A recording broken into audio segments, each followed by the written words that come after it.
आज हम वैद्युत आवेश के एक बहुत ही इम्पॉर्टेंट टॉपिक के साथ पेश हुए हैं और उस टॉपिक का नाम है वैद्युत द्विध्रुव।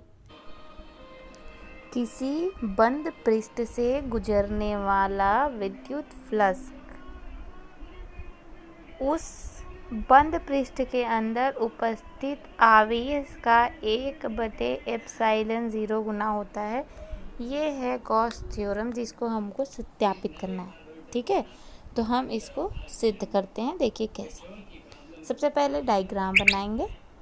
वो डायग्राम है, देखिए ये बंद पृष्ठ बना हुआ है, बंद पृष्ठ है ये। अब इस बंद पृष्ठ के अंदर कुल आवेश, हमने क्या किया कि एक बंद पृष्ठ पहले बना लिया। अब इस बंद पृष्ठ के केंद्र पर एक आवेश है, कुल आवेश Q है, और इससे R दूरी पर एक बिंदु हम ले लिए P। इसी बिंदु पर हमें विद्युत क्षेत्र की तीव्रता ज्ञात करनी है। ठीक है, तो जो डायग्राम होगा उसको ध्यान दो। इस तरीके से डायग्राम बनेगा। कोई भी आकार हो लेकिन बंद होना चाहिए, है ना। पृष्ठ खुला हुआ पृष्ठ नहीं होना चाहिए। खुला इट नहीं, जैसे ऐसा ये खुला हुआ हो गया, इस साइड से पूरा खुला है, तो ऐसा नहीं होना चाहिए। शेप कुछ भी हो सकता है, ज़रूरी नहीं है कि वृत्ताकार हो, कोई भी शेप हो, लेकिन बंद होना चाहिए, तभी गॉस का नियम लागू होता है। फिर इस बंद पृष्ठ के अंदर कुल आवेश हमने केंद्र पर मान लिया कि Q है, और इसके Q केंद्र से स्मॉल r दूरी पर, ये r इसकी त्रिज्या का भी काम कर रहा है, एक बिंदु P है, और इसी बिंदु P पर हमें क्या ज्ञात करना है, विद्युत क्षेत्र की तीव्रता ज्ञात करनी है। तो हम क्या करेंगे कि पहले पूरे पृष्ठ, ये जैसे ये जो पूरा पृष्ठ है, इस पूरे पृष्ठ का हम विद्युत फ्लक्स ना निकाल के पहले अल्प पृष्ठ के लिए निकालेंगे। तो अल्प पृष्ठ के लिए हमने क्या किया, P के पास एक छोटा सा पृष्ठ मान लिया। ठीक है, अब इस पृष्ठ के लिए पहले हम विद्युत फ्लक्स निकालेंगे, और फिर जब इसका निकल जाएगा तो हम फिर क्या करेंगे, संपूर्ण के लिए निकालेंगे, है ना। तो देखिए कि इसका थ्योरम क्या है कि किसी बंद पृष्ठ के अंदर से गुजरने वाली विद्युत फ्लक्स का ये साइन होता है, उसको ई से मतलब इलेक्ट्रिक फ्लक्स, इसलिए ई लगा देते हैं ना, बराबर क्या होता है किसके, इस जो ये पृष्ठ है, इस पृष्ठ के अंदर उपस्थित कुल आवेश का 1/ε0 गुना होता है। तो ये हमें सिद्ध करना है। ठीक है, थ्योरम इसमें लिखा हुआ नहीं है, इस नोट्स में, बुक में भी दिया हुआ है, लेकिन आपको याद रखना है कि प्रूफ ये करना है। ठीक है, और डायग्राम इस तरीके से बनेगा कि एक पृष्ठ बना लिया, इसके मध्य बिंदु से r दूरी पर एक बिंदु P है, जिस पर हमें विद्युत क्षेत्र की तीव्रता ज्ञात करनी है। ठीक है, अब देखिए ये जैसे ये जो पृष्ठ हमने गोलाकार बनाया ना, तो इसको ऐसे मिला लेंगे।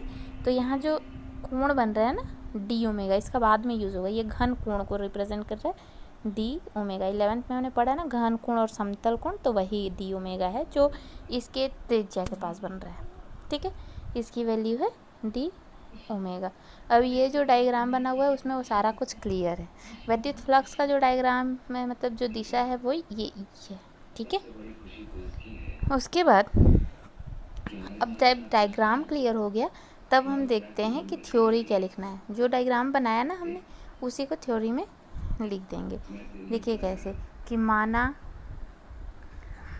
कोई एक बंद पृष्ठ S, इस पृष्ठ का नाम है ना S, इसलिए S के अंदर कुल आवेश कितना है, +Q स्थित है। ठीक है, और जिससे R दूरी पर एक बिंदु P स्थित है, तो बिंदु P पर विद्युत क्षेत्र की तीव्रता। यहाँ तक कोई कन्फ्यूज़न नहीं है। अब विद्युत क्षेत्र की तीव्रता का जो फॉर्मूला है वो कहाँ से आया, विद्युत क्षेत्र की तीव्रता का ये जो फॉर्मूला है यही होता है। ये हमने अभी कुछ दिन पहले विद्युत क्षेत्र की तीव्रता पढ़ा था, तो मैंने बताया भी था, आपको एक बार याद दिला देती हूँ। जैसे कि E बराबर 1/4 पाई ε0, एक आवेश और बटे दूरी का स्क्वायर, ये फॉर्मूला होता है विद्युत क्षेत्र की तीव्रता का। तो वही यहाँ पर लिखा हुआ है।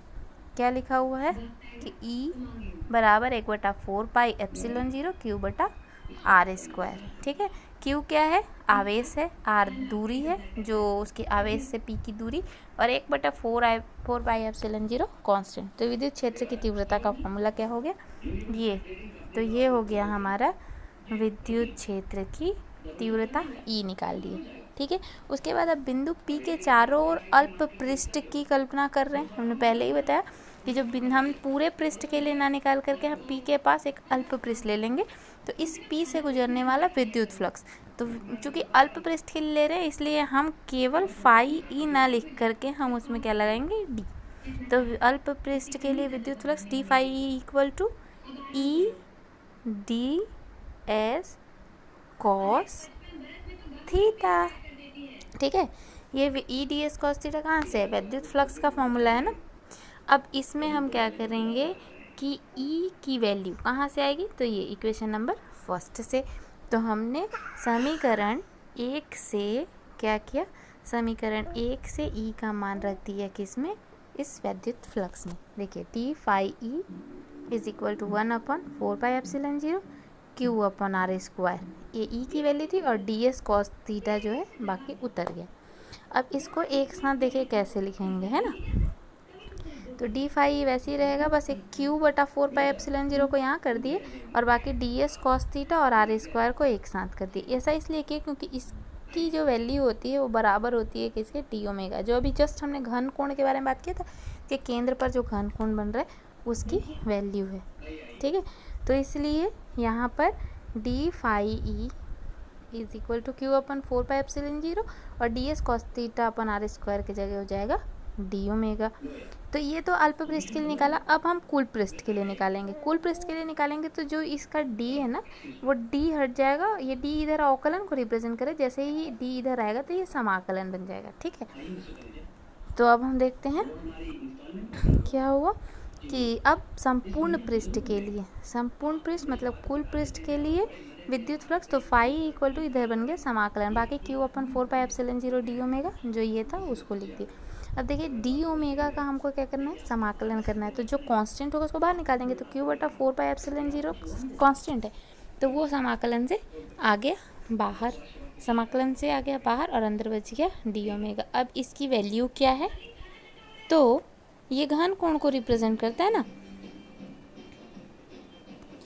अब ये जो है ओमेगा घन कोण, और घन कोण की वैल्यू कितनी होती है, 4 पाई।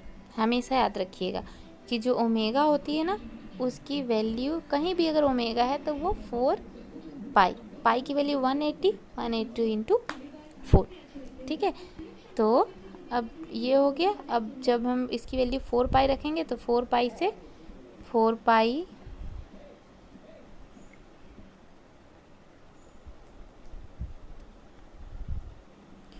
से 4 पाई कैंसिल हो गया, और फाई इक्वल टू क्या बचा, Q/एप्सिलॉन 0, और